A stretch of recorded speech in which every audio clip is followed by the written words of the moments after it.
Good morning. It is Monday, April 11th, and that means two things. Your allergies are worse because city planners keep planting male trees in urban environments, and it's time for the lighting industry news brief brought to you by Keystone Technologies. This week we are talking about Aviva.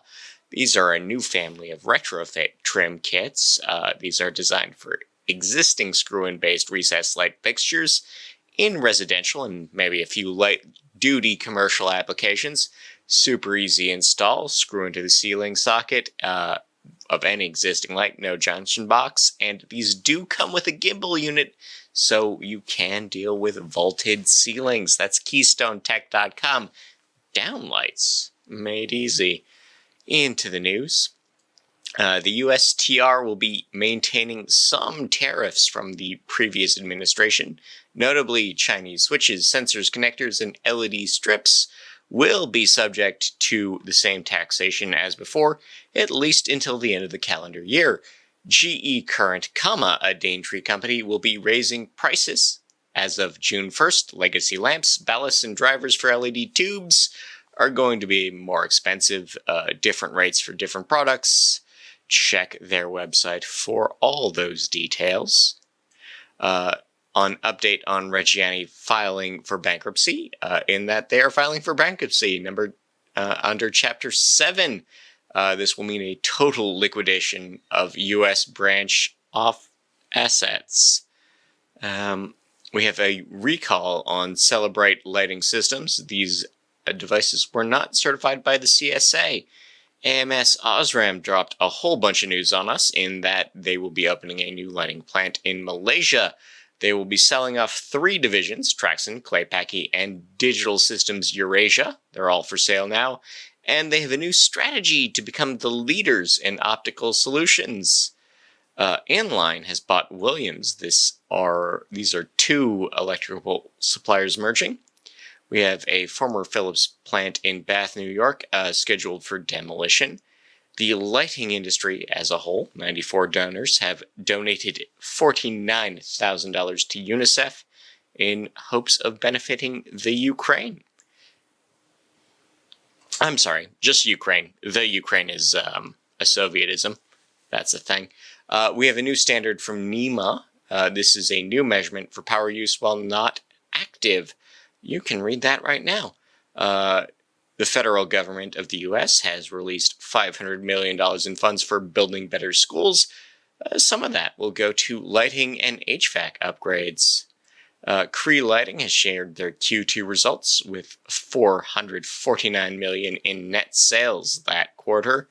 RBW is moving. These are a designer and manufacturer are ditching Brooklyn for Ulster, New York. Endeavor has bought Construction Business Media. We have new owners for Architectural SSL Magazine.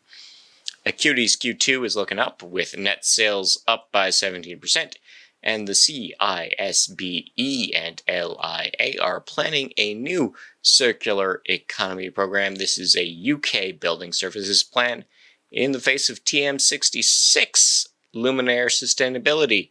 Lion Energy has donated solar generators to Ukraine, $400,000 worth of gear through a brand new charity. In legal news, Mlazgar v. JTH has, it's in discovery, which means you can read about how 27 gigs of trade secret related documents were grabbed by employees as they left for a competitor. In events, the NLB has named their Art and Science Lighting Award winners, with 3 winners, a number of special citations, and a few honorable mentions presented. The IES Lumen Awards Gala is still seeking sponsors. If you would like to back the after party, the pre-show, or the flower arrangements, give them an email. We have a webinar from Optronics' Christopher Gordon later on about what color is white, really, and How to Be Brilliant. An ILP lecture series will return on the 16th of April. In rep agency updates, we have Arctic Sales repping for Daintree in Alaska, and Orbit has picked CSA for Florida. in recommended reading. Again, all these articles on nailed.org.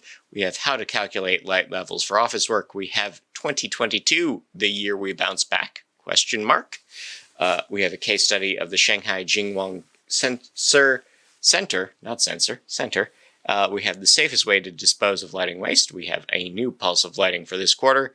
Wild has been interviewed about their new look and branding. We have a question of how close are we to wireless power transmission as Tesla intended.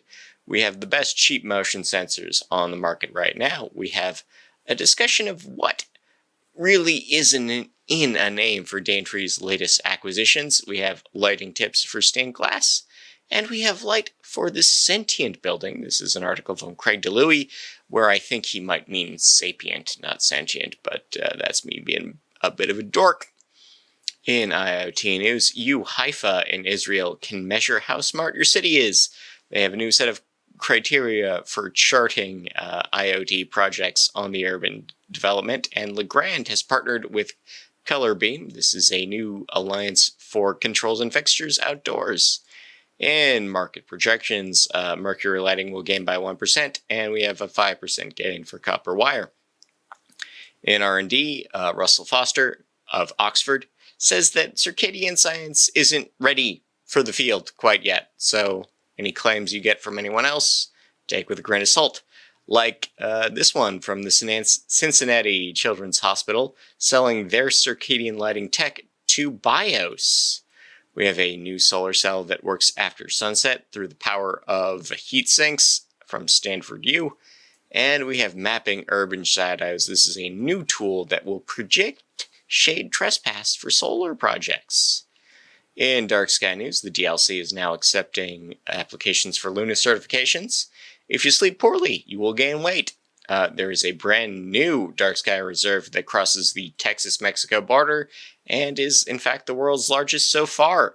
We have a new chart of all the risks and harms from light pollutions, and Colorado has declared a lights out order for migration season. In horticultural news, Acuity is entering the LED grow lamp field. Fluence has a new intercanopy tech, boosting yields for cucumbers and tomatoes. Speaking of tomatoes, researchers in Lanzhou have noticed that boost in blue and red light in the morning and evening are better for your tomatoes. In People News, Sac St. Paul is now the senior VP at Acuity. Jackie Weiss is now the account manager at Phillips Horticultural. Midlothian has promoted Sean Acton to CFO, and Jan Adams is now the CEO at Ideal.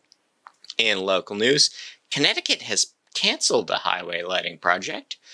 Florida will be spending $93 million in federal money on home energy projects. New Mexico, ditto, to the tune of $22 million.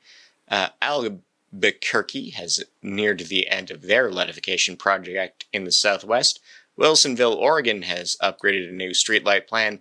Magnolia, Arkansas has overspent on their holiday lighting.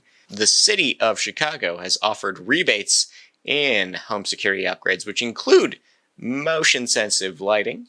Garfield County will be, their energy program keeps running out of money. It's so popular. And BC, the province of British Columbia, will be funding rural road upgrades for safety's sake. In things you can build or understand, we have a trick to repair diodes. We have a how to fix a solar panel. We have a retro clock with entirely modern parts. You can do astrophotography with a Game Boy, believe it or not, and a discussion of how the Clapper, the original smart switch, really worked. I've been Scott Walker. Thank you to the Nailed. Thank you for listening.